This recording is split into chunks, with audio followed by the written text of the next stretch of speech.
Welcome to the Epic Gaming Night Podcast, a podcast about the stories and relationships board games create.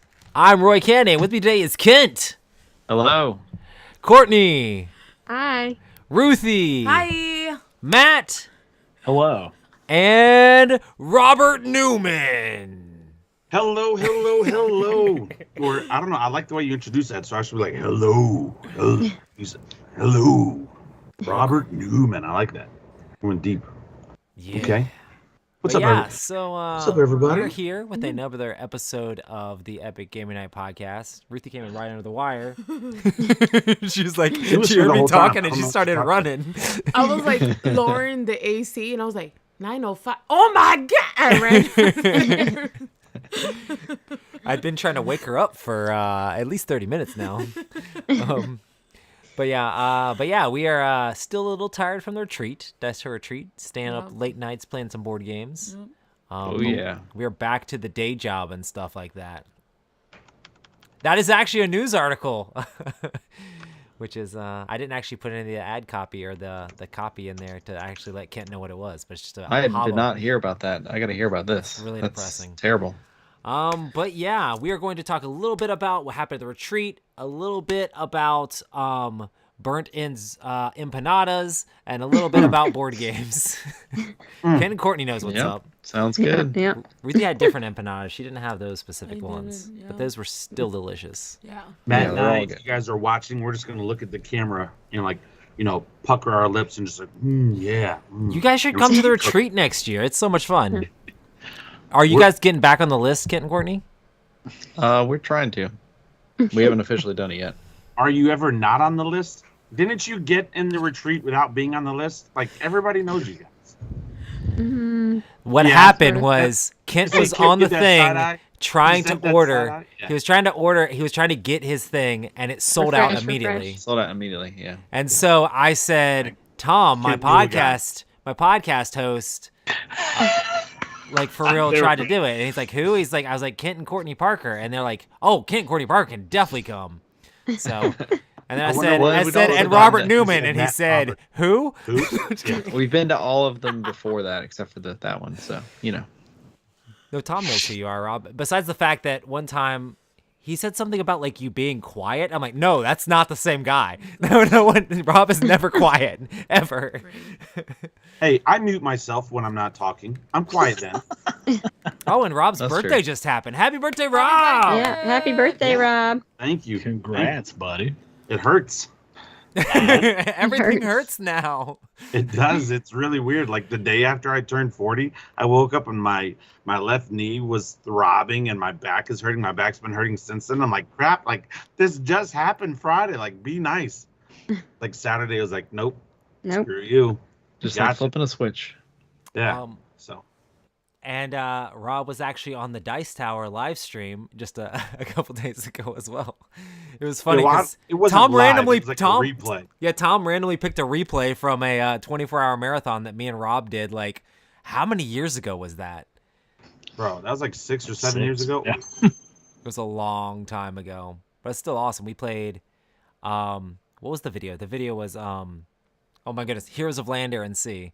We played it with a much younger looking Robert Geislinger and Sam Healy. Me and Rob look the exact same though, I'm pretty sure. Yeah.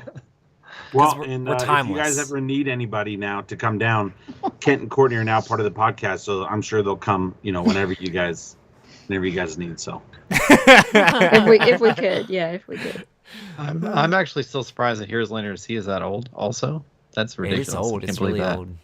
that's Yeah. real. It's sometimes I look back at like the dates on games and I'm like, whoa, It's so surprising, yeah. I've been playing Bro. board games for a while. I had that same thing happen to me today. I was cataloging my games for my BGG account. I downloaded the app, and so I was cataloging all my games. And when I was typing in numbers, it was like the mid 2000s. I was like, this game is not that old.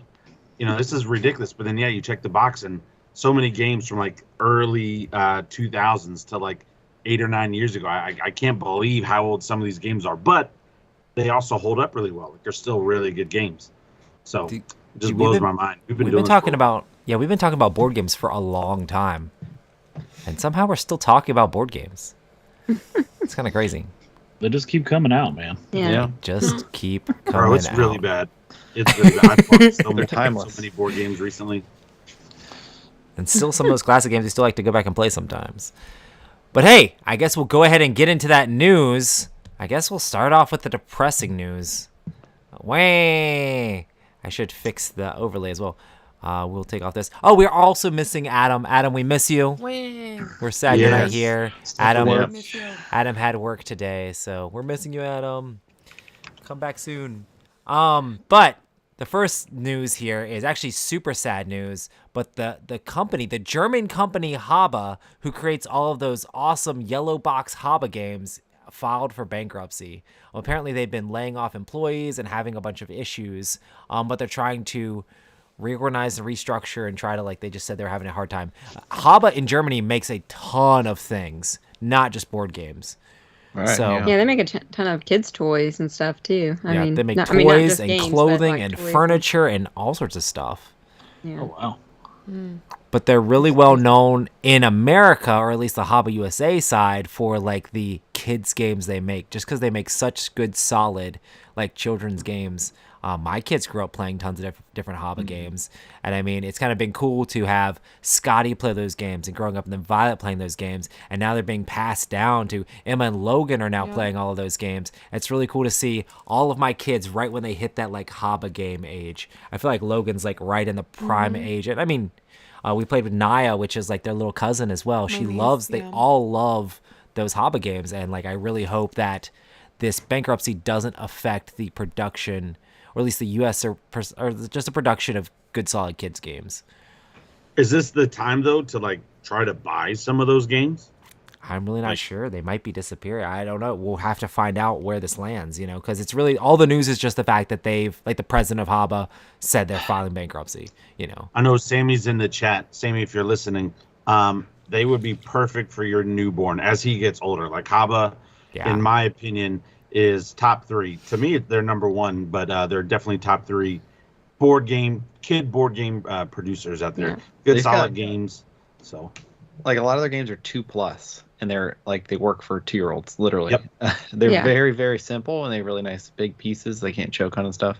Yep. But they're really good. little Nate would try. That's their son. He's freaking amazing. But yeah, great games, great company. We even had Haba on the show. You guys? Yeah, we remember had that? the U.S. Back president with on the OGs. show. The OGs, not bitter at all about the new people that are on. Really glad to have Ruthie and The- everybody else. I mean, the good But, thing is like the new OGs, people yeah. are much easier to get into conventions, you know? I mean, that's the main thing. Rob's going to stab me through the wires, through the computer. Sorry. But yeah, what was it? Like Rhino Hero has been such a staple of the show as well, you know?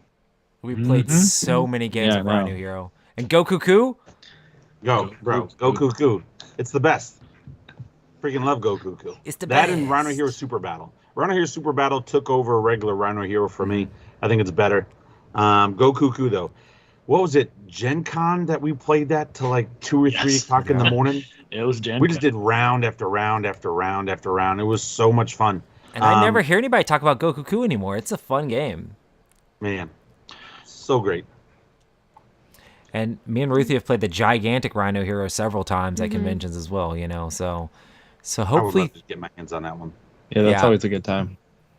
yeah, hopefully things shape up for Hob and they're able to still consolidate and still make board game stuff happen. I know they do furniture and clothing and kids' toys in Germany and stuff like that, but I care about the board games.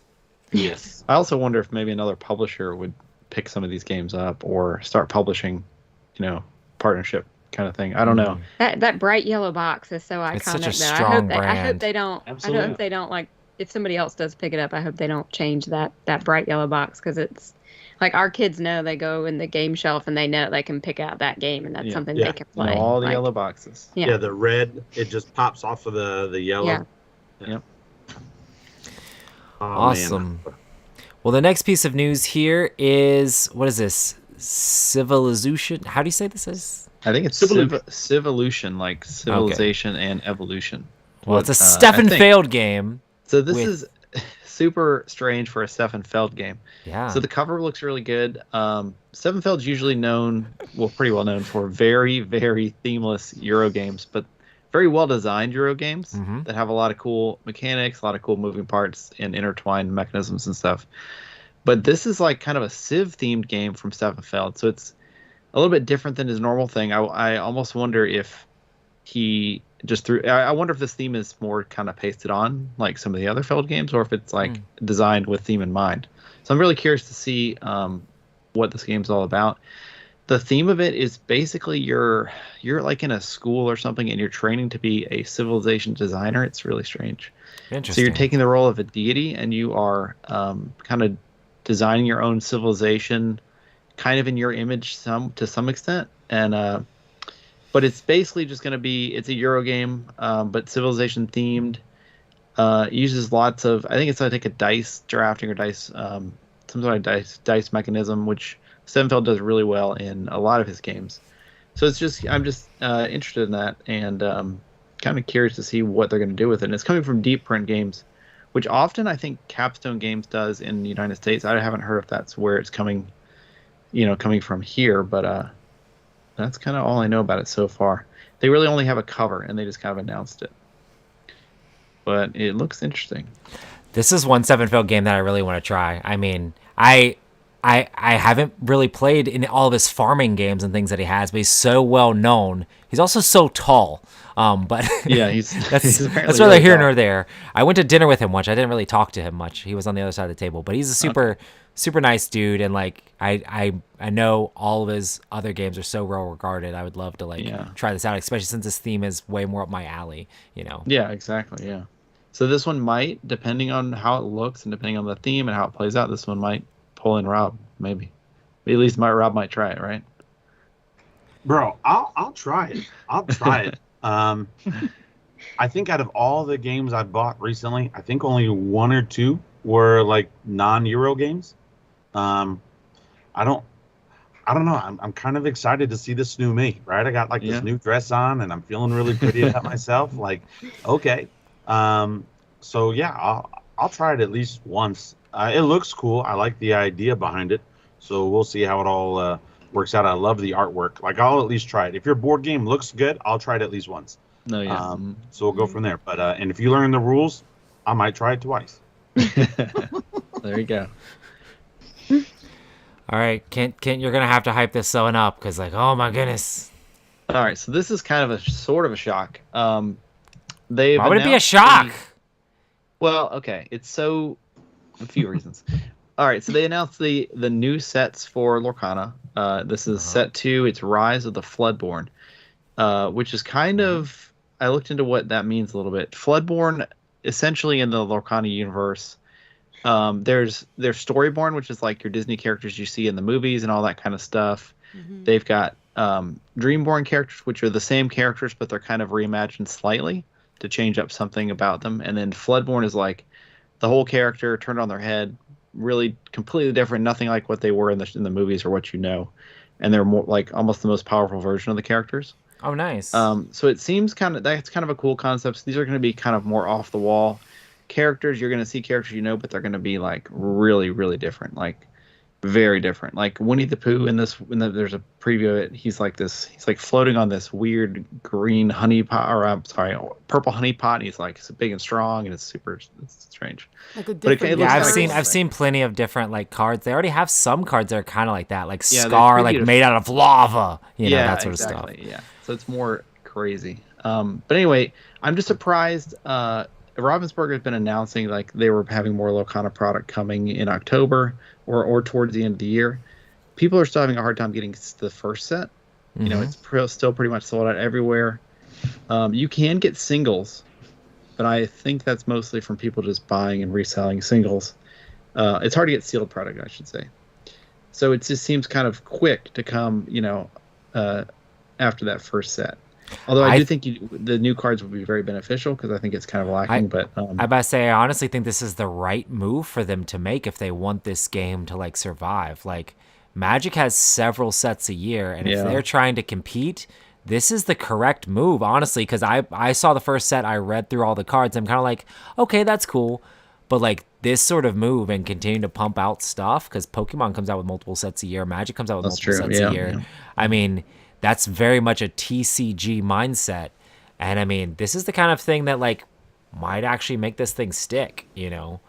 If you can get it, that's hopefully Yeah, if you it's can get available. it. But also at the Yeah. same time, like having people ravenous to get it is gonna continue to like Yeah, be good yeah. for them as well, you know? And they did also announce they're reprinting this first chapter, the original set, again in early 2024. So that was a kind of a big deal. A lot of the collectors aren't super happy about it, but Right. they want people to get it and be able to play it. So hopefully it'll be available, sooner rather than later. But Are they doing the Winnie the Pooh from Winnie the Pooh, Blood and Honey? No. Not like that, but it is definitely different than the original. Like, but how not- amazing not would that be, right? Like, if you had the cat from Alice in Wonderland, and she just like all of a sudden you see the cat like slurping down on something, and you see like Mickey Mouse's tail coming out of its mouth. Like, okay, like the full power of what's going on. I saw mean- something about Winnie the Pooh like a month or so ago, and I was like, oh my gosh, this is ridiculous. And now that you're talking about the different versions of stuff, Yeah. Yeah. It's going to be family friendly, obviously, but I get what you're saying about that. And I was going to say that would actually get me interested in Lorcana. Larcana After Yeah. Dark. Yeah. The not safe for The work. Target version. exclusive version. Yeah. There The you Dark go. Edition, right? Yeah. Winnie, we're out of honey. Get to work, pick up. Just got, like honey lines of like all these people, just anyway. We won't get into that. Good stuff. Never mind. Yeah, I was definitely interested in playing this game more. I really was hoping that Ruthie would have been into it more because the art's amazing. But it's just, I feel like it's very gamery, you know? Yeah, So, it definitely is. Yeah. It's like, when I looked at it, I thought it was going to be more like Pokemon, you know? And like be able to play with my kids and Ruthie, but it feels like, oh man, this game is actually decently deep, which it's probably going to be good for some people, you know? So. All right, next. This is the bee's knees. Yeah, there you go. So This morning I the, talked about this on Board Game Breakfast, and I just screamed, "Bees in space!" yeah, pretty Yes. much. That's kind of the gist. Yeah, so you got these humans are gone. These bees have evolved many generations, and now they're the most advanced species around. And they're going to different planets and pollinating planets to try to improve the planets and do all sorts of resource management and honey generation. Who knows, all sorts of crazy stuff.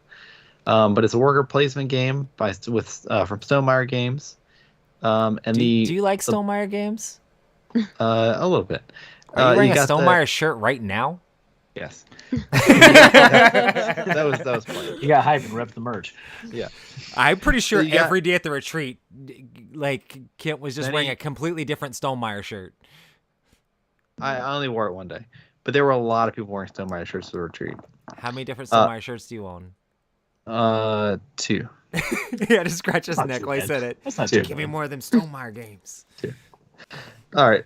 So anyway, this the workers have different values, so it's like kind of they increase in strength and they become more powerful, and they change like the locations when you go to them to improve them for everyone. And it's got this kind of thing where in a lot of worker placement games, your spots are blocked. These spots never get blocked, but you just move somebody out of the spot and then you make them stronger when you do that. So it's kind of one of those things where it's like, do I really want to go to that spot and improve make them better, or what? So it seems really cool. I like the graphic design, the art. It's a first-time designer, Connie Vogelman, and it's the actual theme of the game is inspired by real-life beekeeping. So I don't know.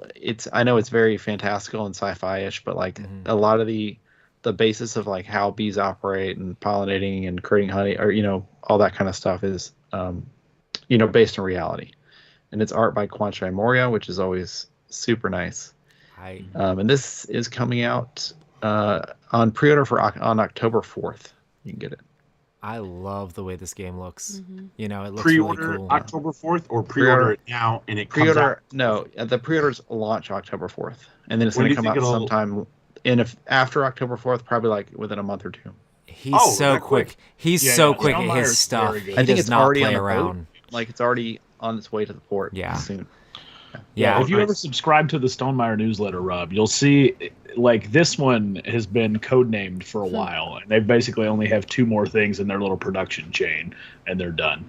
And then they just announce it, and they're like, "Hey, it's pre-orders, and then it'll be shipping to you next month." Yeah. So you don't have to wait that long. It does have one other cool thing. It says 1 of 20 unique factions, and then you get a separate hive mat that pairs with your faction. So you're going to have probably some good variability with that. I don't know how that's going to play out, but it sounds like it would have that. I mean, 20 factions. It sounds awesome. I love and also that. Like another game they Yeah. came out with a metric buttload of factions. Yeah, Tapestry had a ton, and they kept adding more and more and more. I need Yeah, you But it guys sounds to like a help very out with different this game. one. It And just definitely. like shoot me a text when the pre-orders and stuff come out, so like I'll remember, because this looks fantastic. It looks like a lot of fun. I love the art alone. Mhm. Yep, exactly. And Stonemaier, like, I mean, regardless of what anybody says, like, their stuff is just ridiculously solid. Like, Jamie knows exactly what he's doing. You You know, say it's like stone solid. Stone Yeah. solid. it's rock solid, stone Rock solid. solid. But yeah, and it like you said, like the fact that like they announce a pre-order, you get it like a couple months later, like nobody else does like what he does. I mean, there's been a couple games that I'm not as big of a fan of, but so many of the games are just so good, you know? Yeah. So it's like you can almost trust, like, it's going to be a solid game, period. It might not be a game for you, but it's going to be solid, you know? So. And it's one of those things, but production quality is almost always top. Yeah. Yeah. Like, I don't Yeah. think I've ever been in a Stonemaier game and been like, I'm a little disappointed. It's been like, this is great. Yeah, Yeah. exactly. All of them are solid. Yeah, all of them are so And then good. the rule book is made out of the waterproof material. It makes me so happy. Like, I just touch it. I'm like, yes, They feel so good to hold in your hands. so good. Yeah. I don't know if you've played a Stonemaier game yet. What there's Wingspan. I wonder what Stonemaier game would be best to teach Ruthie. Um, Wingspan Euphoria? might be a good one. What about Wingspan might be a good start. what's the I just social got If only you didn't hate Euphoria? birds. That's not- And that's bees. Team Stonemaier. I'm I think terrified of that's- bees. If you're terrified Like, of bees, you're You know what? Maybe Between Two Castles of Mad King Ludwig. Yeah. so we almost made the joke on Board Game Breakfast, but that show is too clean for us to actually make it. But like, first Stonemaier gave us the birds, now he's giving us the bees. So Yeah. Yeah. Oh, now that gets me curious. Funny. What's going to be next? Yeah. The What's After gonna be Dark next? edition. exactly. Earth 2.0. Games we have played. So Yay. we don't have Adam this week, so we're gonna have to start off with Ruthie here. Ruthie, what did you get a chance to play? I played Dune Imperium. Yes. Yes. Yes. I yes. did. Roy was like, you should really play Dune Imperium. He had to actually convince me. I was a little That's a tough nervous game too. It's good. to play this game. She had heard about Twilight Imperium, and So I she kind was of- scared of Dune Imperium. Not the same thing at all. The word Imperium is a It was intimidating. intimidating word. Yes. I was like, I don't think so. He's like, you don't. He's like, just. He explained it to me, and he's like, you should really try it. I think you'll like it. And I'm like, oh, okay, I guess, I guess. And then I ended up loving it. It's so much fun. It's so much fun. Did he tell you it was the same designer as Clank? He did. Okay. And that's what. And then I'm like, he's like, you like Clank and you like deck building. I'm like, I guess you have a point. I'll play it. And then I ended up loving it, you know?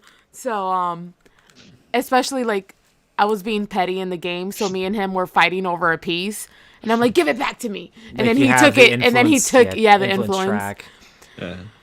Yeah, I really like playing the pieces. Like the track was my favorite. Mm-hmm. Like going up the tracks were my favorite part of the game. But I really like the game, and I want to play it again already. Yeah, it's from Paul Denton, and like it was funny. Like halfway through the game, like Ruthie was like a couple points ahead of like me and Ben, who were playing with her, and we're like, "What the crap?" Like Ruthie's beating all of us. It's because she Of had gotten course. several cards to like race up like all of the influence tracks at the same time. So she had all of the points from those. Then she had one of them. I think you ended up winning like 2 of the different influence Yeah. like faction like alliances or Right. whatever. And I just barely pulled the spacing guild away And I from love you. getting the intrigue cards. Oh yeah, you had a ton of intrigue cards. And then they're like, oh, if you rack up on too many intrigue cards, we can take them away. So I was like, just playing them out. I was like, oh, I'm going to play it. Oh, I'm going to play it. Oh, I'm going to play it. I'm not It going is to some let really you take powerful it. stuff. You know? And I grew up with Dune, and Ruthie watched the first movie once. Yeah, I didn't have any idea. So she doesn't have a whole lot of idea. And me and Ben are just sitting there quoting Dune the entire time. They and were like being she's just nerds like the she's like, entire what are you time guys while I'm doing? like- Y'all are just straight up nerds. They were like doing quotes and stuff, and I'm like trying to concentrate on what my next play. And Roy and Ben were just like, I'm like, the Bene Gesserit witch must leave.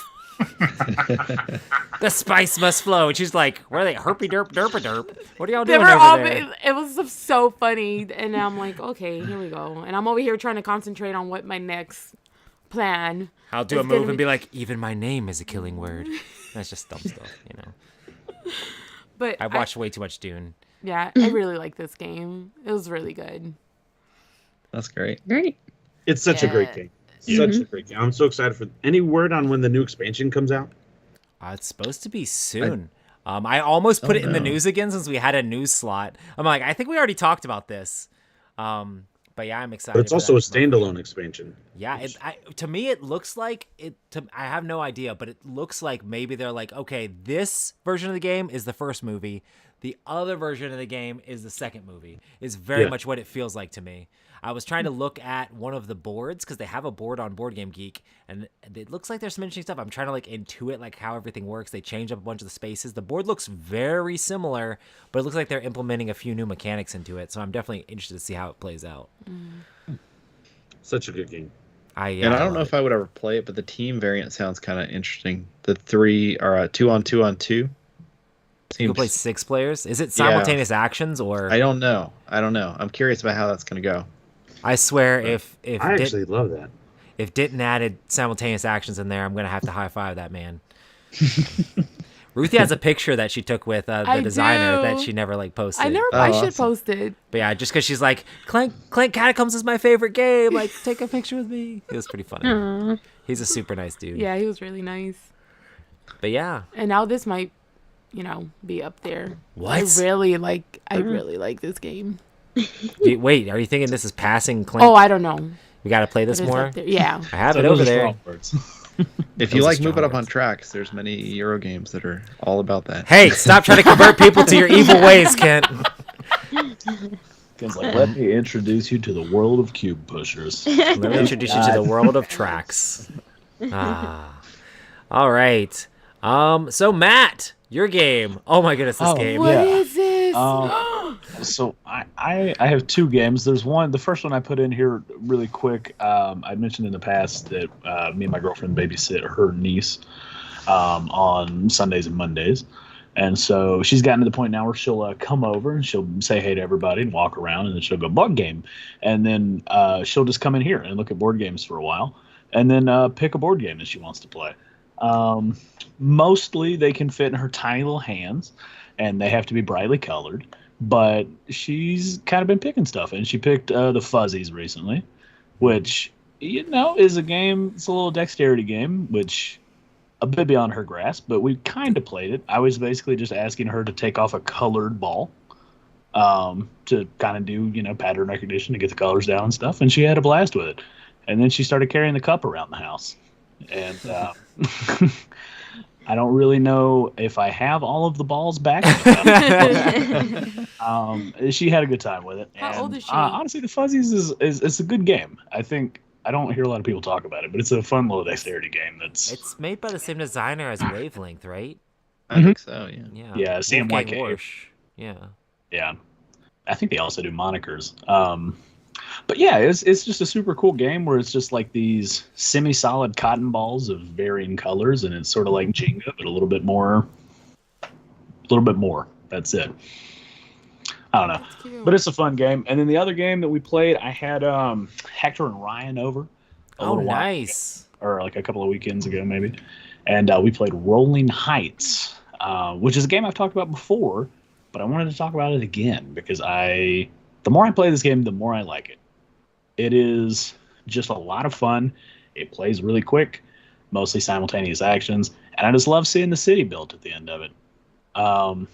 The picture I took, I mostly just wanted to highlight Ryan specifically got the big AEG tower that's like got so many cubes on it. And he was like, this is just what I'm going to do this game. I'm just going to build this one building. And so he managed to complete it before the game was over. And it was pretty close. I think I won by 1 point. Oh, wow. And then Hector was only 4 points behind me. So it was a super close game. So Ryan's AEG tower didn't pull in the win. It did not quite do that. He didn't have the right secret objectives to score some sweet bonus points. But we were definitely building things and putting cubes on the ground, and it was a good time. A lot of fun. That's awesome. Yeah, I like that one. Heights. All right, Kent played Raising Robots. Yes. So Raising Robots was a Kickstarter, and it's published by Navu Games, who did.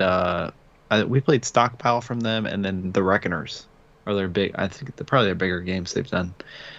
This is basically an engine builder. It's a fairly heavy engine builder, but it has like super adorable robot artwork. Like all of the illustrations look so cute and just so like well put together. And the game has like a really kind of cool look to it. It's like very colorful, but like also very, I don't know. It's hard to, I think it's really a lot of good graphic design. There's a lot of symbols though. Yeah, but it's like, it's Icon City. So basically, it's kind of like a simultaneous action selection game, sort of like a Race for the Galaxy style, where like each player is gonna choose a phase of actions they want to trigger. But there's this weird system in place where like you have energy cards that are going to put extra points of action onto certain things you choose to do. So like you might be you're gonna always probably do 2 actions, but like some other player might have put more action points into a different action that you get to do because they put action points into it. So it's kind of weird and how that works, and it's like one of those things that like I think after the first game it's going to be sort of strange, but then once you kind of maybe get used to the game and are more familiar with like how the other players or what they're working on and stuff, you can maybe benefit from that. For us, it felt kind of random. Like it was like, I'm going to do these 2 actions. Oh, and hey, I got to do a 3rd action this time because somebody did something else. So it's sort of funky, but it's kind of like a funky action selection system. And all you're really doing is you've got a little worker that walks around your board, and it does. You can build some robots. You can upgrade your technologies by like basically taking cubes off of different cards and putting them in different spots to either enhance your robots or to enhance your action spots. There's scoring cards. You put those things on to give your scoring cards better value. But it's basically all head down simultaneous actions. So you can play it with 6 players pretty much just as fast as you could play it with 2 players. But it is like super crunchy, super icon heavy, and it's very, very engine buildy. So like it almost looks like Wingspan in those rows of colors. Yeah. Where you can, those purple colors all activate when you do the purple action, and orange activates when you do the orange action. And then you can also put your little when you upgrades design onto those or guys. fabricate or recycle. Yeah. So those, if you put your icons, your little upgrades onto them, it boosts the robot's powers. So I was going heavy on orange in that picture there. But it is very crunchy, like I said. Very, very fun. I liked it, but it was very low interaction. So it was a game like, especially for the first play, I couldn't keep track of anything anyone else was doing at all because it was so much stuff for you just to manage on your own. But I think like a 2-player, probably 2-player, maybe 3-player, you could really get a good idea of what people are going for, what they're going to try to do. So you can really benefit from their actions and stuff, which would be kind of cool. But it's going to take many, many more plays to really figure that out. But production was amazing. The game was very fun, but again, very heavy and crunchy. But that's Raising Robots. Yeah, it looks crazy. I mean, it definitely looks like lots of icons. It's like a really, it's like a really, really crazy icon heavy thing. But it makes sense. Like probably halfway through the first game, you're like, okay. Once you uncover the hieroglyphs, you have to find the Rosetta Stone rulebook. Yeah, and once exactly. you figure that out, Yes. then you're good to go. Yeah. Well, it's awesome because Wendy Yee taught us this game, so like that was Oh, a huge yeah, hump that to was get so over. much. So she was sweet. She just taught it to us, and she had to go somewhere and left. So Yeah. I think that made it so much easier, I think, to play. So teaching yourself would be tough. Oh, it also has asymmetrical powers. Like all the characters, you get a character that makes you like game breaking, like Oh, pretty nice. powerful. So it's like that's another thing on top of everything else. You're like, oh, my character does this crazy thing, and like now I have to worry about this. And anyway, Oh, nice. it was cool. Robots be roboting. Robots. Yep. Rob. Yes, sir. Yes, sir. I finally, for the first time ever, played Carcassonne. I have never played Wow, Carcassonne. for the first time. For the first time ever, I got the 20th anniversary edition, and we watched Rodney's watched it played video Nice. on how to play. you know, watch the but Dragon Tombs. Separately, go watch the Dragon Tombs. How to play Carcassonne at some point. Don't All know, right. it's awful. I'll have to check that out. But The Dragon we Tomb is a played joke and- channel, so it's all supposed to be funny. Okay. It sounds riveting. I'm really It is. Oh, you just wait. You just Yeah. wait. so anyway, so we played Carcassonne. I played with my wife and my daughter, and we absolutely loved it. We had a blast. They're already talking about playing again. Real simple. It's just a tile laying game where you have to put tile on like for like. You have to put field on field or roads connect. You can't have like a road just go into nothing. And you get points for farmers or for cities or for roads, and also for like monasteries and things like that. It was a lot of fun. I really enjoyed it. My daughters really enjoyed it. My youngest played with my wife because she wanted to play, but she didn't want to play because she was also playing with her dolls, and so she was like, "I'm on your team." Not really, but we had a blast. And my oldest daughter, she won. She beat us. She beat me by 1 point. However, she didn't really win. I gave her the win because I don't know if you're looking at that picture. That picture at the very, very top, that's one huge flipping city. We just kept expanding that city because we didn't want her to close it out and to get all the points. And we were getting low on tiles, and there was one spot left that you needed a unique piece to be able to close out this city. And I believed that I had the last piece when I drew it to close the city. And I was like, I could be a really bad dad right now and just like hate draft and like, no, I'm going to put this somewhere else. But she was so excited because you also get points for the shields and stuff that in your city. She ended up scoring like 28 points off of that one city. And so she ended up beating me by 1 point because I scored a bunch off of fields and other stuff like that. So, Briley, you should be in bed right now, which you are. But if you ever look back in the future, Daddy let you win, and next time it's not going to happen. Well, because you know how it is. I thought you were about to say something sweet to your daughter. Nope. Well, you know how like when you play and they get so excited, like she was building that city. Anytime she got a city, she was like, "Oh man, so you're telling me I get 2 points per tile? This city's going to score so much. This is going to be amazing." So I was like, "All right, That's when you I'll do this put for her." one of your guys on the edge and then connect them in. Yeah, I was going to And ask then about take that. another guy on the edge and connect them in and steal the whole giant city from them. Yes, that is like Yeah. my go-to. All I do in Carcassonne is try to snipe people's cities. That's all I do. I may lose horribly, but I'm going to snipe your city if I can. Well, this was great. our first playthrough, so we didn't try to snipe. However, though, we did have a couple of times where we shared cities. Because if it's a tie on the meeples, you both get the points. So I wasn't going too hard or anything, just because I want to be a good dealer. I want to get my victims addicted to this stuff, and then I start giving them the hard, heavy stuff. And they really liked it. Like my wife really liked it. My daughters really liked it, and so they want to play again. So I'm really excited. Carcassonne, a fun, friendly, easy to learn game. Rodney does a great job on Watch It Played. We learned how to play in like 10 minutes. And 2 or 3 of those minutes was a story of him, of how Carcassonne was the game that got him into wanting teaching games. So I was like, that's great. Just, good for you. I just want to play the game.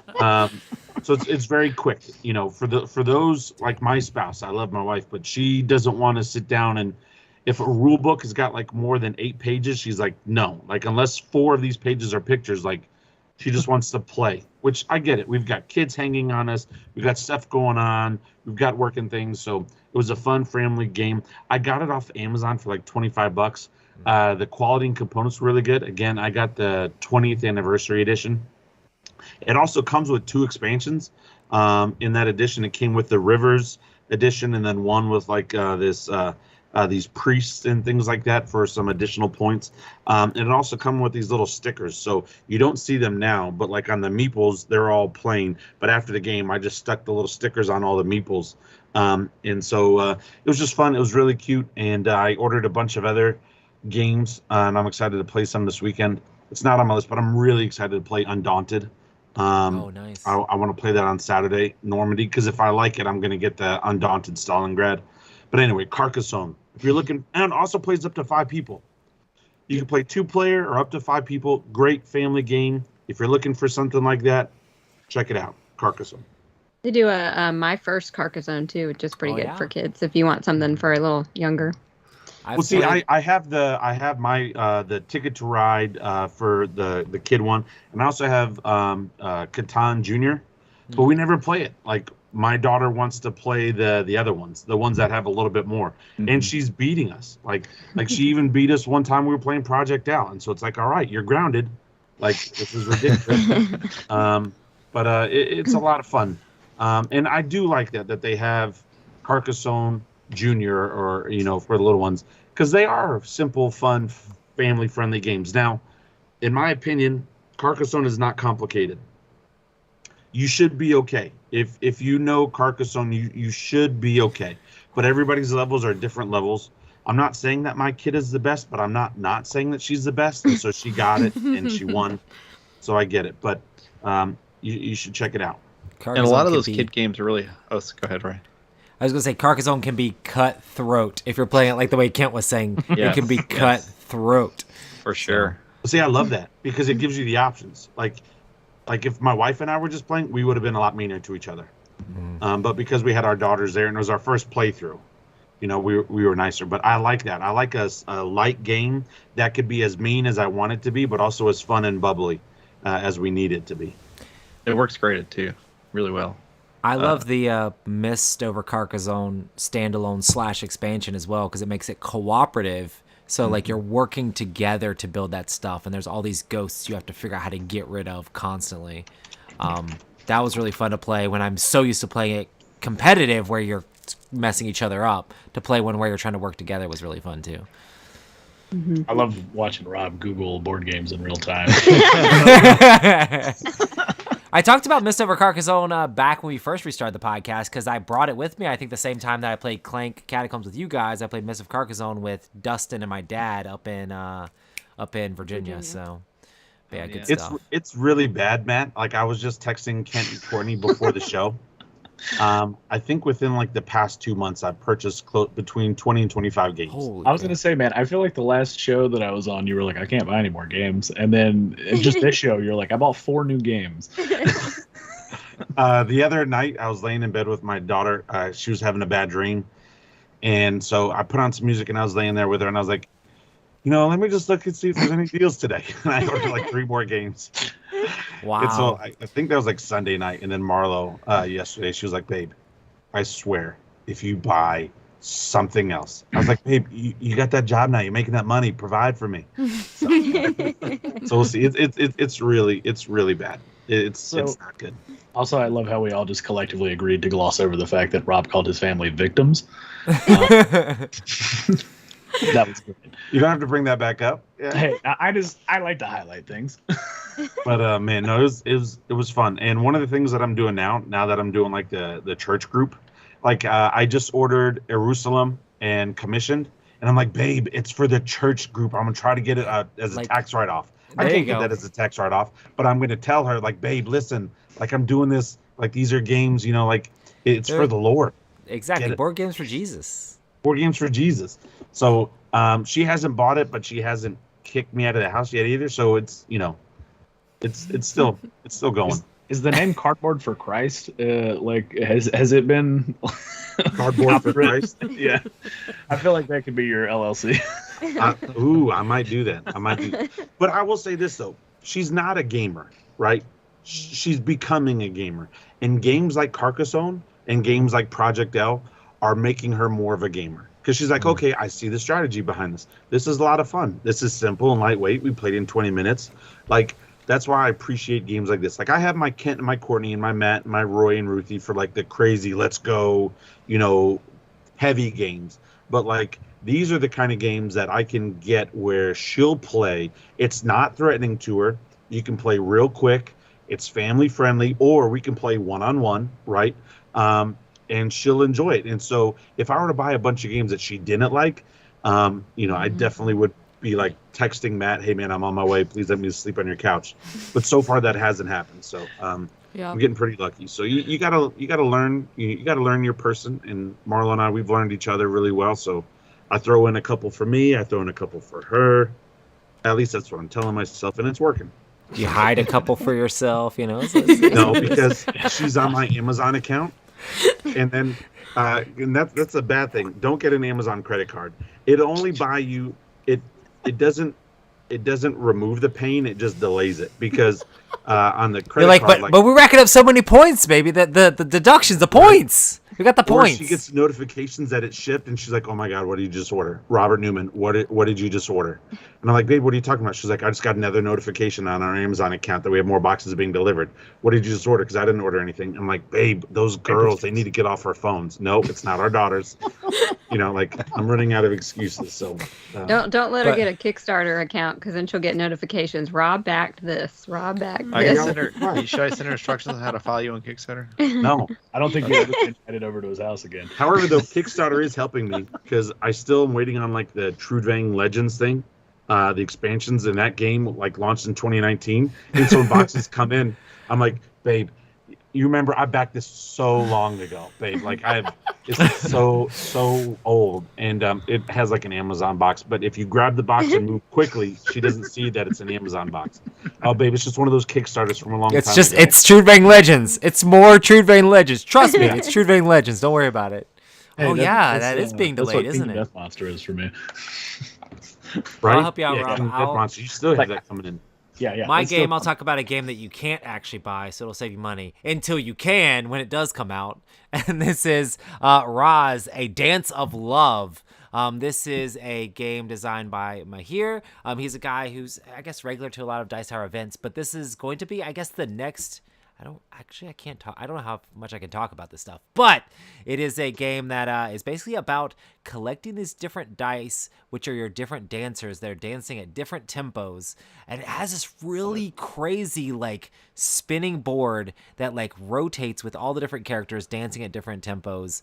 And it'll spin each round, and depending on what color you're facing allows you to pick different dice.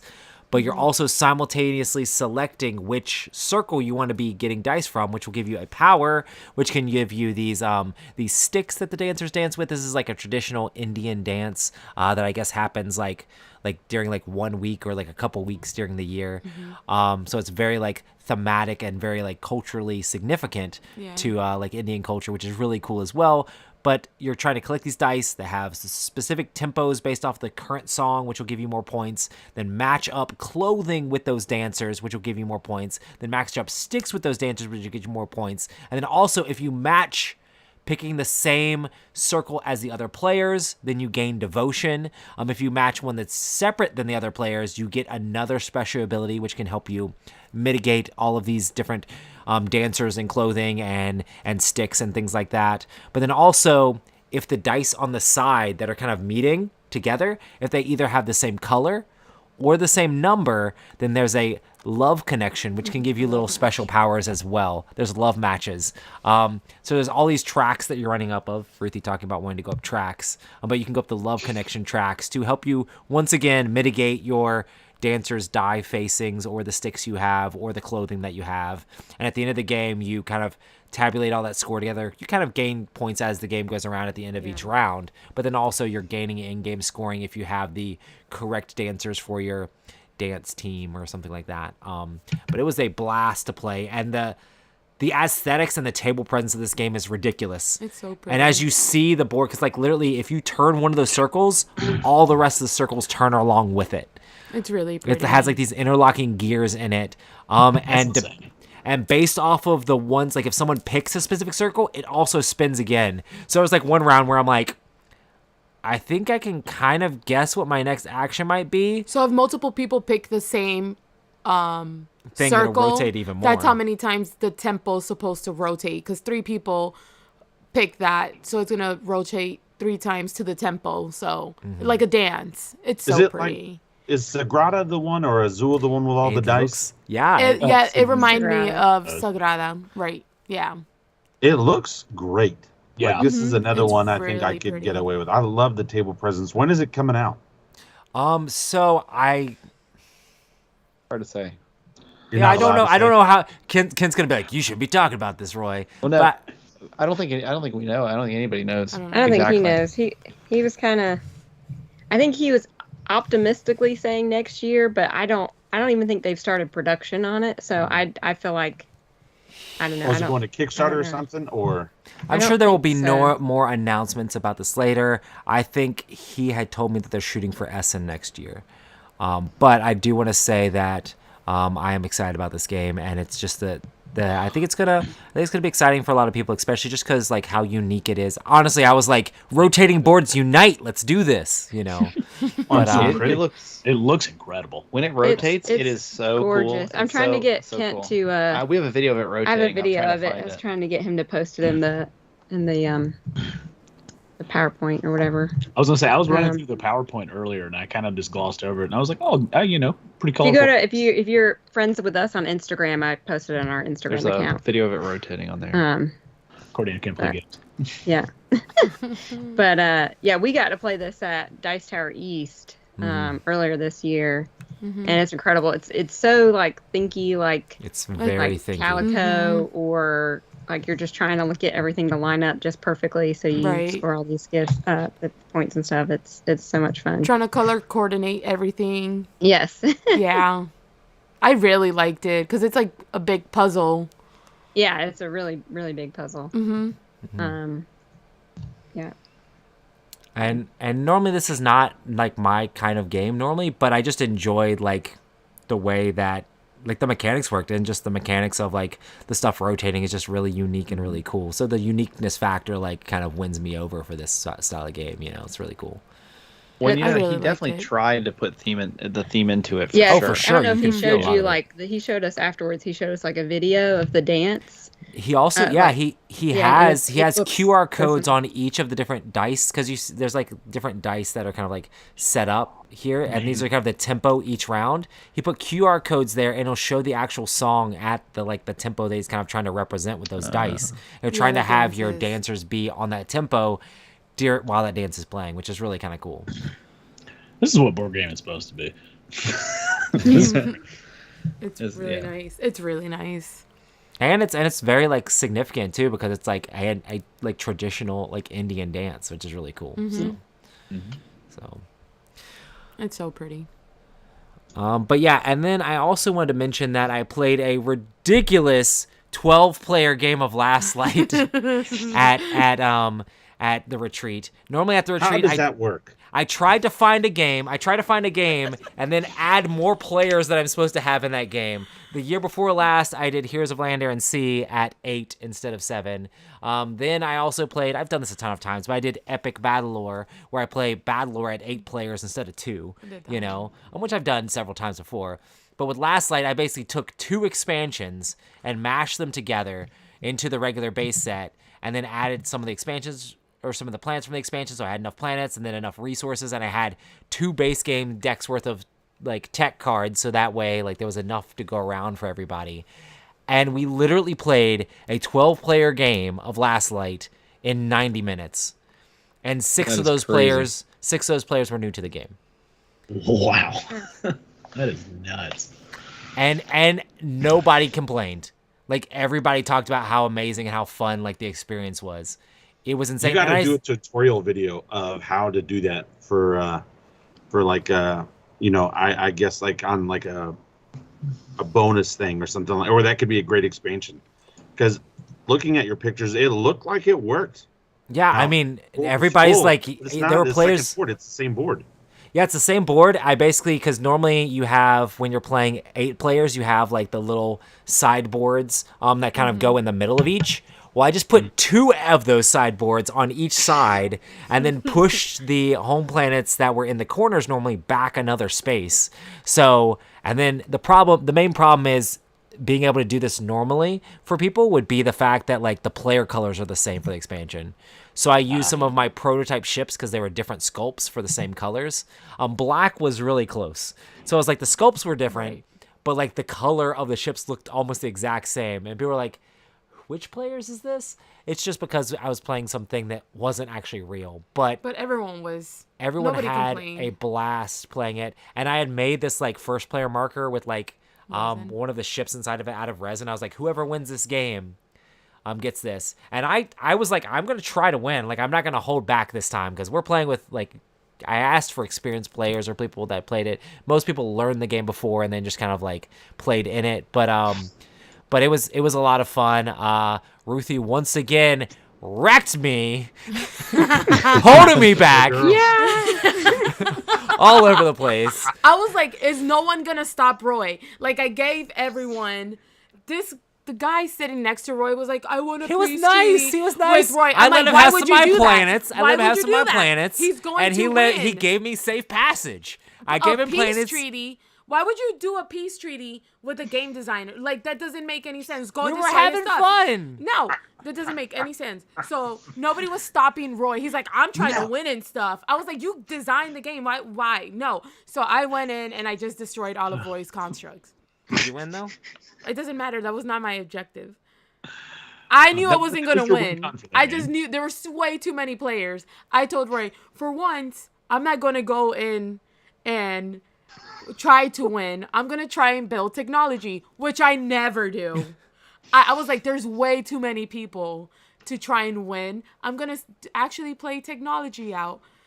Halfway through the game, I was like, I'm over technology. I don't want to play technology anymore. I'm going in. I need blood. And then I saw Roy's like red everywhere. I was like, if you don't move your ship, I'm going to go in and kill it. And Roy's like, really? So he like flies out. And I don't she was even threatening me before I could even do anything. I'm like, she was like threatening me to leave planets, and I would leave them, and then she wouldn't take them. I'm like, why did you threaten me? If you're not gonna Power of do the Ruthie. deed, like take the planet. I'm like, whatever. She just wanted to punk you down, bro. She just wanted to show, like, get out of my space. She didn't even want the space. Just get out. I was just trying to get to the middle. I'm like, you can have these side planets. What are these side planets gonna get me? Not light. I'm going to the middle, and then I just ended up in the meat grinder. You know, it's just like. It is funny though. The guy that won the game, he had a little bit of planets on like the outer rings. He had some ships. He got to the middle and got some light off of rotation. But mostly what he did is he built up a tech engine and just utilized that tech engine to death. He's just like, this tech on exhaust this tech, which gives me light, which I do this, and these distant planets are getting me light, and now to destroy your large ship, I get light. So he just had all these cool techs that would help him get light that he built an engine up with. There was a player that got second. Oh my goodness, that flew this guy. every single ship he had except for 2. He was like way in last place. He flew all of his ships to the middle. The board rotated. He got 8 light. He had range. Like range is one of the promos for the expansion. I don't know if you guys have played with range yet, but you can put range on your ships so they can attack adjacent spaces, not just the regular space. He had his ships in the middle, and like both large ships in the middle, and would roll like 6 dice and just hit everything. He grabbed all the dice. At some point, he rolled like. He would just roll mountains of dice. And he would just be like, you know what? I'm killing your ship and your extractor over there. I'm killing your ship and your extractor over there. He was I'm like killing in the your ship center. and your extractor over there. And he was just He shooting didn't at win. everyone. He didn't And win. only But He was trying to be Ruthie. But he was having a good time. Basically, he took all of mine. I was he like, threw it on the table, man. He was just No, he like, won. bam. He won. Yeah, He definitely that won. man came to the table with something he wanted to do, and he did it. Yeah, he did it. He won. And I was very proud of like That was kinda different people cool. playing completely different strategies and still That was everybody kinda having a cool. blast with it. And there was a couple on the side, like they were just playing their own game. They were just fighting with each other the entire time. I was like 10-player game, 2-player game. 10-player game, 2-player game. Because these guys were just a couple. They just fought with each other the whole time. There's always a couple They always happen to sit next to me too. I'm like, they're squabbling over here for distant planets. I'm Why? Like, I'm like, but it's you fun. don't get light from there. I'm like, It sounds like this is a great idea for an expansion. And you can also make different colored chips. Like that's one of the things for I sure. like Yeah, about for sure. Happy Salmon. Like I have both versions where I have like the neon version and then the normal version, so you can play up to 12 people. Like if you had different colors for different ships, so you could do a 12-player, or even just like a promo or a custom idea, or if you wanted different colors. Man, that I would. Let me ask you this: how long did it play? At 12 people, It what was was your 90. runtime? It was 90 minutes. It was 90 minutes, yeah. Bro, a 12-player 4X game played in under 2 hours. Shut the front door. I mean, and that's because it plays as slow as your slowest player does, you know. Right. So if Rufy wasn't reading her technology so long, we probably would have been. I'm just kidding. Get him. I'm just kidding. Yes, wow. I'm just kidding. Next time. Roy, You know what? And that's what he gets because As soon as the show's over. you know how he always sits. What was I gonna say? He always I sits always to my put- right. He always sits to my. I always make him sit to my right. My normal Right? line is what is it? It's I was gonna put 60 minutes on the box, but I had to put 60 to 90 minutes on the box because of Ruthie. you know? Whatever. He always sits to my right, so when the board rotates, all his planets comes towards me, right? I mean, all his ships comes towards me, so I could just wreck it. I did the noble thing, and I sat on the right, and then he corrected himself. He's like, "Oh, babe, you don't want me to sit there? You don't want me to sit there?" I'm like, "Okay, suit I yourself." wasn't trying to make it too easy for myself. you know? Okay, so you asked I was gonna for it. rotate into a complete stranger, and then they wouldn't know what's up. Anyway, Ruthie knows what's up. it was chaos, but it was fun chaos. So, and everybody walked away from that That was so much fun. thanking us for letting them be a part of the experience. I don't know, it was kind of fun. Yeah, it was cool. So, I think it's a great expansion idea. well, we shall see. I sent it. I sent it to Shane. After the show. I sent it to Shane, and Shane's like, "Next time you need to double the player count." I was like, "Okay, man." I was like, "Give me enough tools. I'll have 2 rotating circles with that it could get insane, But the game's simultaneous, so more players doesn't really add time. It just adds chaos and combat. So Courtney, we'll let you talk about your game. Hey. Not as exciting, I guess, but hey, I'm excited about It's it. pretty exciting. we got to play at the retreat. We got to play a new game coming out called Sky Team. It's from Scorpion Mask. It's a co-op game just for 2 people, and you get to play basically as pilot and co-pilot, trying to land the plane safely. And it's kind of like a dice rolling game. So it's just the 2 of you. So I guess to throw some wrench in the plans, so you have a talk phase basically where you kind of talk out what you're planning to do that phase or what you think you're going to try to do the phase. And then after you finish with that phase, then you have like your action phase. And during that phase, you can't talk to each other at all. You can't make movement. You can't make gestures, Rob. So just letting you know. I'd love to you're play not supposed- this game you're with not Rob supposed because to- we would definitely win. Rob will not let us lose. So, and you have to roll your dice behind a screen so the other player can't see what dice you roll either. So they have no idea what you have, and you have no idea what they have. You can only put your dice in specific colored spots. So there's only so many spots you can go in. And you have 4 dice each. You can kind of see in the picture. One of the dice you have to put in the engine spot because you have to make the plane go, right? So one of your dice has to go there, and then one of your dice have to go in the it's kind of the alignment of the plane. So obviously you don't want the plane to kind of go, it's horizontal. You don't want it to go vertical. So you each have to put a dice in that alignment phase to kind of keep the plane somewhat aligned. It can tilt a little bit, but you don't want it to tilt too much. If it tilts too much, then you lose. And then the other 2 dice that you have, you can kind of place in other areas. And so what you're trying to do with those other dice is, deploy the flaps or control the landing gear or, start the brakes. And then you have to radio the control tower to get all the other planes that are around flying in the area kind of out of your way. And so you have, I think in the version, the the one we played, I think you have 7 rounds, kind of do all these different things, and you have 4 dice rolls each round to kind of get those things. And some of the spots require like a certain range of dice, so like 1 to 2 or 2 or 3 to 4 or 5 to 6, and then other dice require like a specific number. So as you can imagine, rolling a specific number with the dice sometimes gets hard. So there are reroll tokens and little tokens. They call them coffee tokens because you can take coffee breaks to kind of increase your concentration. So with those tokens, you can move the dice up 1 or down 1, but you can't tell each other when you want to take those tokens. So you're both sharing the same pool of tokens. So you kind of have to really be careful because you don't want to screw over your co-pilot. If they're going to need the token or that reroll token, you only, like the one we played, you only got 2 reroll tokens. So when you play that 1 reroll token, you both can use it, but you kind of want to use it at an opportune time where you can use it and they can use it. So it was a lot of fun. We got to land. Kent and I landed the plane safely, so that was good. There was no fight or anything afterwards. It was a lot. There were it was always off the shelf, and like I'd never even heard of it before. But Kent was like, let's try this because it's new coming out, and I really liked it. I thought it was a lot of fun. It was crazy hot at Gen Con. Yeah. It's not very long, and then we only played with kind of like the basic game, but it comes with different modules and different destinations, so it like changes up the game. So I think one of them added like weather to it and stuff like that. So it's a pretty simple game, but it's all about kind of using your dice roll to like the best of what would work the best in this situation kind of thing. And because you can't talk to each other and say, oh yeah, you should do this or you should do that. So it was really good. I liked it.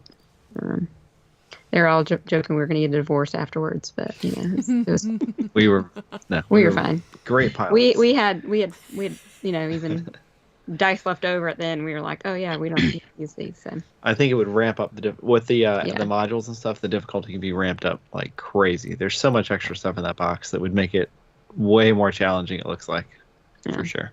I'm gonna say what Chris was saying, since Chris is in the chat at work today. He was saying like, oh, they were pretending when they were playing that they were shooting Sidewinder missiles, and be like, when's the combat mechanics get added into this? You start dogfighting. You should have 2 sky teams secretly doing and then shooting each other. Well, it does feel a little bit when you have the planes that are ahead of you, like the air traffic you got to clear out. It almost feels like you're shooting down the planes. I think that's what they were joking about. Yeah. So yeah, it definitely feels a little bit like that. I could see that. There you go. Yeah, that's awesome. Oh, and since you were talking about epic games of Last Light, I should say that we had an epic game of Challengers 2 with 8 players, so max player count. Incredible. How long did it take? Place, so I don't know. Maybe like an hour? Yeah, it wasn't that long. Probably. Okay. Not too bad. But it was fun. We had, I think, Kent and I were, and then one other guy had played it, but everybody else had never played it before, and they all loved it, I think. And we got demolished by somebody who made a oh my equivalent God, of a CCG quality like his constructed deck was so broken. Like it was just ridiculous. Yeah, it was insane. The deck that he destroyed us with. Everybody just got destroyed by this deck. We just got stomped. Yeah. No, I didn't get stomped. I did not get stomped. Well, a lot of people did. But I got in second place. But the two cards he got were like C level cards or whatever, the ones that you get at the end. And they were just so broken, and it just like the deck that he had been building up to that point, like he was like, yeah, I just drew these cards right now, and it just was perfect for the deck that he made, and so it was just, and then I didn't play him until that last You're saying that there's a high luck factor. Oh, there definitely is. There definitely is. But there is for sure. Like my deck, I had cultivated, and I had beat every single person up until I played him, and I played him as my last. It was my last match or whatever, and so I'm like, oh, if I had played him in the beginning before he got those cards, I probably would have beat him. But yeah, it was fun. It was good. And then separately at the church group I go to last night, we played a 6-player Challengers of the first Challengers. Everyone loved it. And I just wiped the floor with all of them. I demolished them. But anyway, more Challengers. We're going to keep playing it. It's so fun. Nice. That's pretty cool. But yeah, we are going to talk about our topic of the week. I'm sorry, Rob, but I didn't write this in. This was Kent. This is lack of another topic, I think. I said We can talk about said something else. that the topic was going to be burnt ends empanada. Well, see, and that topic meshes so well with this topic, so I need to airdrop myself a picture of burnt ends empanada just so I can do this. You guys talk about the retreat. I'm you gonna, can. Oh, I'm gonna also, find this picture. Food. Roy, if you go to slide 38, check 38. Oh, wait, is it there? No. No, There's but the check other- that. I want to see what's on slide 38. Oh, is that the See rotating? if that works. Is that the See if rotating Yes. board? works. See if it Oh, works. perfect. Yeah, Nice. it does. Yeah, that's really good. So that is just that was the game, Ross, the Yeah. Dance of Love. It's so that rotation is so cool, That's and it awesome. really works well in the game. So anyway, Yeah, and the colors Yeah. continue to line up as you rotate along, and then it gives you a bunch of access to a bunch of like different abilities as the game goes. And it looks crazy complex, but honestly, once It's you learn the not- yeah, symbols, right. it's really not. You know. yeah, exactly. Okay. But anyway, cool. that was really hot at the retreat for sure. So many people were playing that. I mean, he was showing it off to many, Right. many people. Yep. I'm getting the empanada pictures. You're supposed to be talking about the Yeah, retreat. yeah, okay. Okay, so Dice Tower Retreat, we've been going for I don't know how long. It's been going on for maybe 5 or 6 years, maybe. So I don't know, maybe 2019. I don't know, whatever. Time doesn't mean anything after COVID. Anyway, we've been going to the retreat. It's basically just a small convention where there's no vendors. It's just all playing games for the most part. Very few events, if any. And you can sometimes schedule, you can schedule games with people, but really there's nothing really like major, no schedule really. So anyway, you just go and play tons of games with lots of different people. It's easy to pick up games and play. Let's see, it's in Miami, and it's about 250 people. Got the Dice and- Tower Library. Yeah, which so is they saw it was awesome. pretty big. There's But here's the main attraction, at least from the one we went to. So these are one of the popular restaurants down there. It's for called- us, popular for us, I should say. But also by the end of the retreat, it was popular for many people. It's called Harry's. So it's like a empanada place. It started out as just an empanada place. He's a really good chef. He makes all sorts of different empanadas and almost anything and like cookies and various baked goods. Anyway, and all the empanadas are amazing. And then a few years later, he opened up a barbecue place next door, which is like it's in the same building essentially. They're joined together. And It's called Smoke and Dough. Smoke and Dough, yeah. So he does all these really good meats and barbecue and like brisket and al pastor and like pork back, all sorts of just really good stuff. Anyway, this is the burn-in empanada brisket, I think is what he got it from. Yeah. So it's like the best part of the brisket in an empanada. It's so delicious. All the food there was so delicious. We went there 4 times that week. Literally 4 times. This empanada was basically like really good barbecue inside of an empanada with like really Yes. good barbecue sauce on it. It's like, what the crap? How is this inside of an empanada? I don't know. I know it It was was amazing. was it was insane. so good. Everything there was so good. And Anyway, so we went they back many made times. smoked vanilla ice cream. Oh, that was around- insane. Oh, right. Yeah. We have was to go back so- there and try that. So ridiculous. It was so good. So And the this, like, brownies were like Gooey incredible. brownies that almost tasted more like fudge than like it was just like Yeah. ridiculously good brownies. But then they had this vanilla ice cream that they had infused with like smoke. Yeah. So it was like was smoky ice incredible. cream. We- It tasted so wild. Like I'd never tasted anything like it. It was crazy. We asked them about it, and they said that they just smoked the cream. They found how the best way to smoke the cream. They've tried a bunch of different ways, and they had a lot of failures.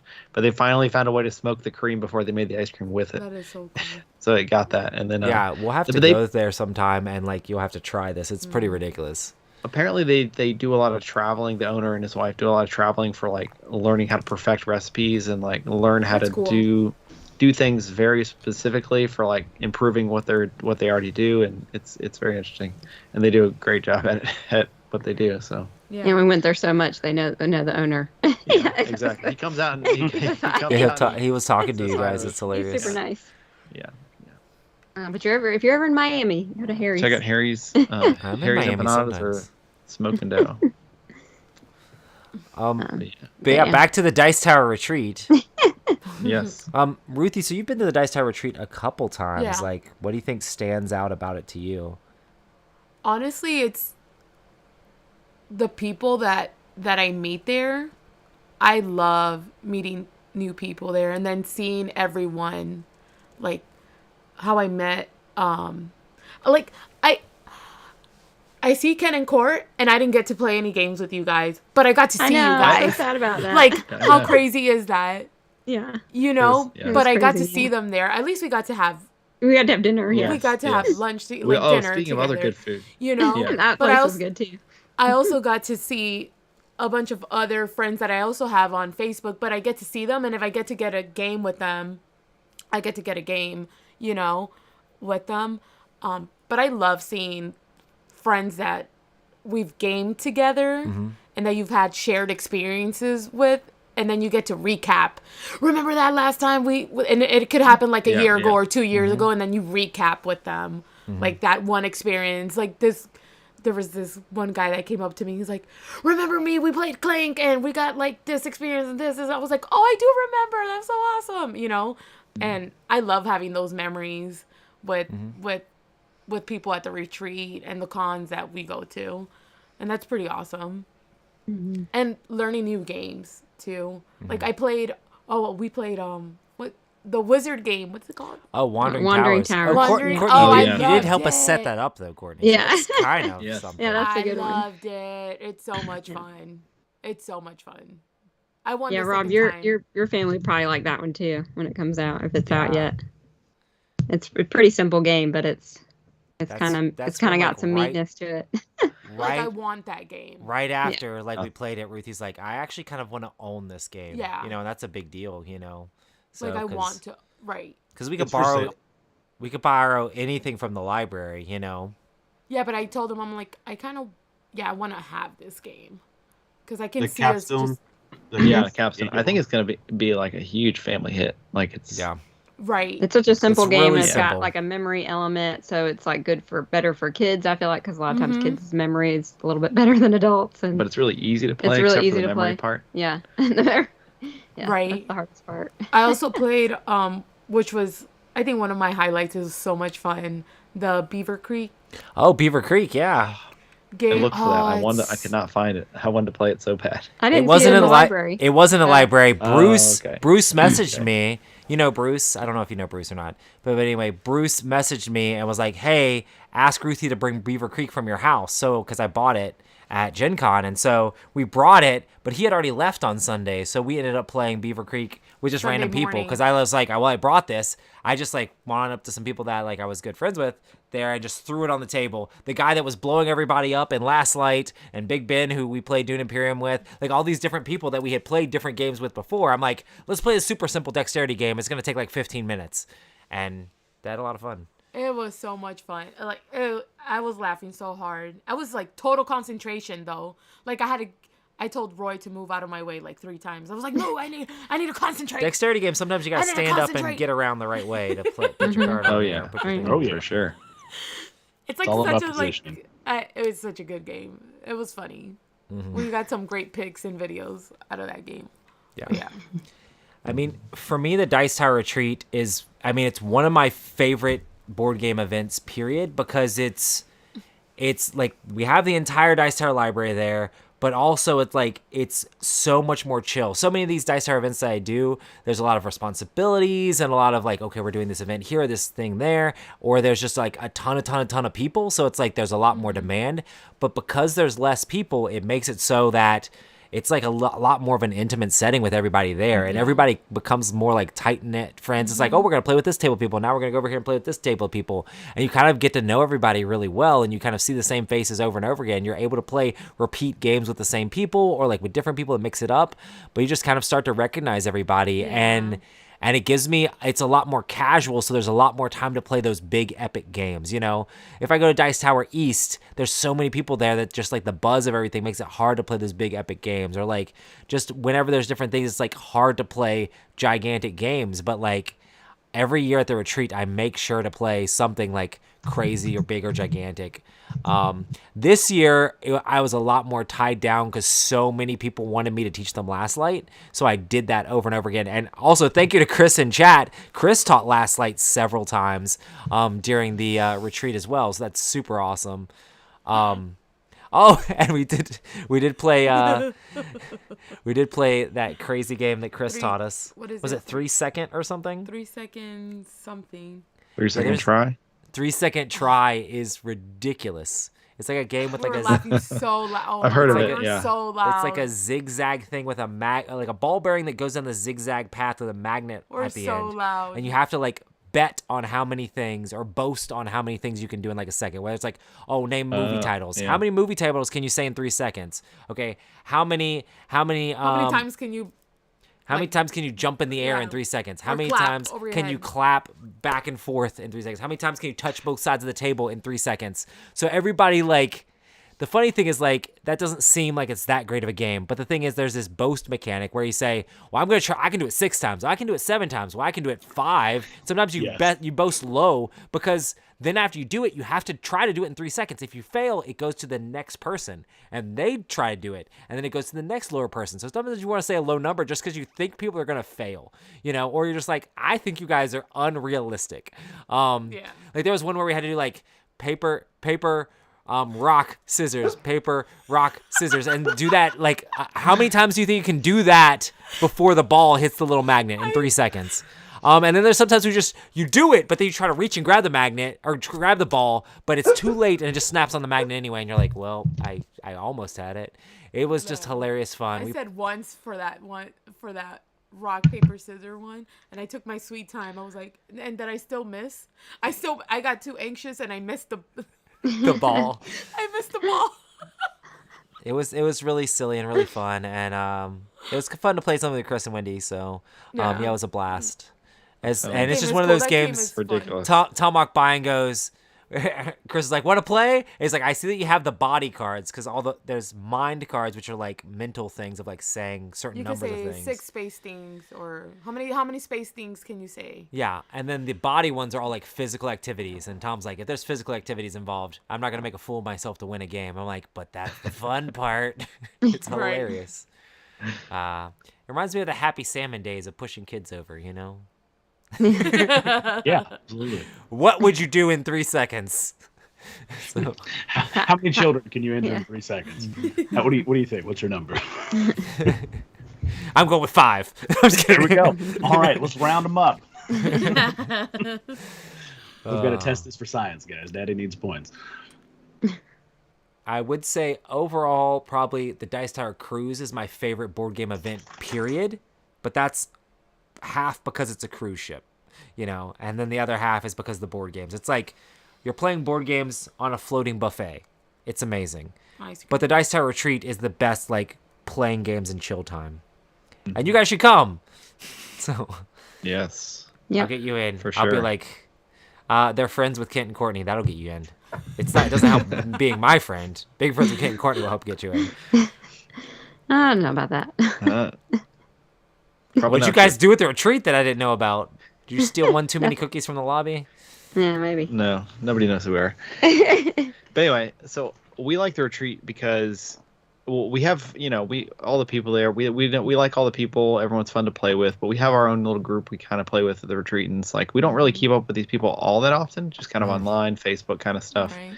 But then like you go back to the retreat, and it's like a day, nothing, no time has passed. And you're just like, oh, here we're back again doing all our fun stuff together, and we just kind of like. It's like just meeting back up with old friends, kind of. It just works immediately. And it's just super fun, and just trying all the new games. Like it's super great to have it after Gen Con too, just because you get some of the Gen Con releases. Because I start get some early, so you get to play some cool stuff. I mean, it's just tons and tons and tons of games to play, and it's just. And Kent never plays enough. I never feel like I play enough, but that's okay. It's never possible, but we did play. I think I had 50 plays of about 43 or 44 games total, which was pretty good. And we got to play Awesome. we got to play Glory to Rome which is like super impossible to find, and we played it 3 times and just I love it. It's great. But like you wouldn't be able to do that, at a lot of other places. So it was very enjoyable and fun time. I must say, where you could do it? At Roycon, because just come down for my birthday, and then we can just play all those games, and it's just us. And we can just go to the studio right where it's at and just play it over and over and over and over again. Non-stop gaming. It'd be nonstop gaming, except we don't have to worry about somebody grabbing the game that we want to play, which doesn't happen that much at the retreat anyway. Not too because often. there's so many games. If somebody has the other game, you can just wait like a little bit and you get it. But Yeah. but yeah, when we did that for when Chuck and Ryan came down, Ryan Bradley. I didn't see you for those 3 days. We were gone. I didn't see it, Roy. I didn't. I'm like, okay, we sure. nonstop I don't know. played games. We played so many games. It's just like this game, this game, this game, this game, this game, this game. So yeah, the Dice Tower library is Yeah, I didn't awesome. see you And the at things all. Tom does to like make it look super cool is like awesome too, because like he upgrades so many of the components. He like tries to like have like the hotness of the hotness, and then try to have like everything, He was like, "Give me that last slide. I gotta put that in the library." I'm like, okay, that's good, it's good. Yeah. So it's good stuff. That is another cool thing is like it was on the shelf, like Last Light was, but people kept pulling it off and getting it out and playing it over and over again. Tom played it several times by himself early in the morning. People kept telling me that they saw Tom playing Last Light. I'm like, where's the evidence? Where's the proof? And then people started taking pictures for me of Tom playing Last Light. So he thought he was sneaking, getting away with like playing it for the review and not letting me know. But like people started taking pictures for me about it, of him playing the game, which is hilarious. So, That's awesome. That's cute. but yeah, awesome guys. Well, sorry to rant about it so much. Like this. Do you guys know which conventions you're gonna maybe try to go to in the future or this coming year, or do you have any plans of what you might try to go on? Not us. We don't know. have plans. We yet. never know. We gotta never set know. up. We gotta line up babysitters Yeah, first that's the hard thing. It's like Yeah. before we start playing. we making talk to our plans. babysitters and like, when are you available? And then we're like, okay, let's plan from there. Right. Yeah. Yeah, I Yeah. get it. We give a few more years. We'll bring in the oldest probably to some of these events. He's all about the games. Mm-hmm. One of these days we got to get Kent and Courtney to go to Gen Con as well. Yeah. Yeah. I'm gonna One of try to these go days. to Gen Con next year. That would be crazy. We'll just get a room, and then we'll shove as many of you guys in our room. That's right. I mean, That's right. That's right. sounds like old times. Yeah. Exactly. Good times. But yeah. All right. Awesome, guys. Well, I guess we're at an hour and a half and something. We started a little bit late, but we're like an hour and a half in. But I guess we can start to wrap this thing up before Rob buys any more games. Rapid fire. What's your best game of the retreat? Best new game of the retreat? I really liked the pirate game. What's that game called? Seas of Havoc. Seas of Havoc was really fun. That game Seas of looks Havoc was amazing. really, really fun. Dune Imperium's in my top 10. Of course, I like that the most, but that wasn't a new game. That has to be a new game, right? Sure. What was your favorite game? Dune Imperium? Beaver Creek? No, Yeah. it was doing Imperium. Yeah. I did play, I just gotta say a new game, because the new game that I like, I really liked, what was that other game that I played? What was the John D. Clare game? Last Kingdom, Last Empire, Last something. Oh, Empire's Last- End. No, Last Kingdom. The Last Last Kingdom. Kingdom. Oh, the Lost Oh, Kingdom. it's on the TV Or show. Last Kingdom or Lost Yeah. Kingdom. I think Oh, yeah, I it forgot you played sounded that. a lot like the game that Rob and Matt were War of talking Whispers. about, War of Whispers. Oh, It yeah, sounded a lot yeah, like yeah. War of Whispers, and it played similar to that. But this is where there's only 2 factions instead of like a ton of different factions, and you just keep switching sides back and forth because you technically don't control the armies. But it's pretty cool. And John D. Clare makes good stuff, so it was pretty solid. But yeah, definitely Seas of Havoc I think was the most fun. But yeah. Nice. What about you guys? I think the only one, not the only one, but the one that I was kind of, I guess, surprised by was it was like just a small game called Gen Crafters, which I guess was on Kickstarter.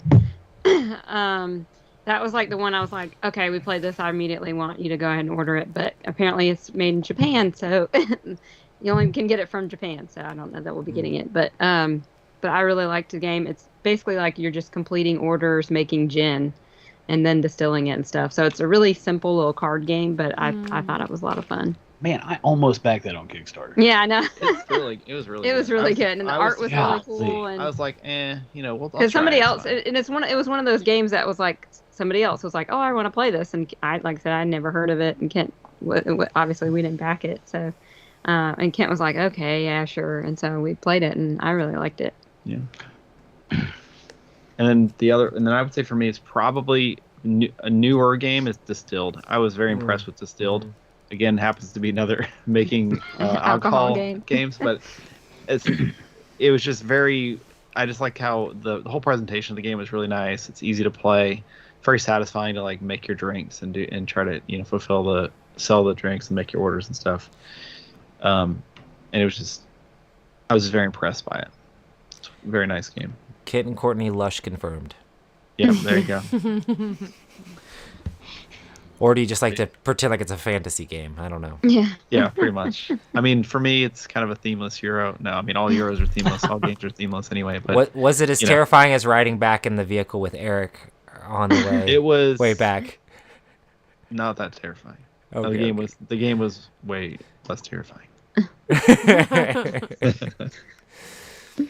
Awesome, guys. Well, thanks everybody for joining in. Thanks for everybody for tuning in. Thanks everybody for coming on the show. Yes. Yeah, hopefully Skype will be nicer to us in the future. But yeah, it's been fun, and we'll see you guys probably in a couple weeks from now. Hopefully we'll have Adam back with us next time. Yeah. But yeah, thanks everybody for joining us for another Epic Gaming Night podcast. We'll see everybody later. Bye. Bye. Take care, everybody. Good night.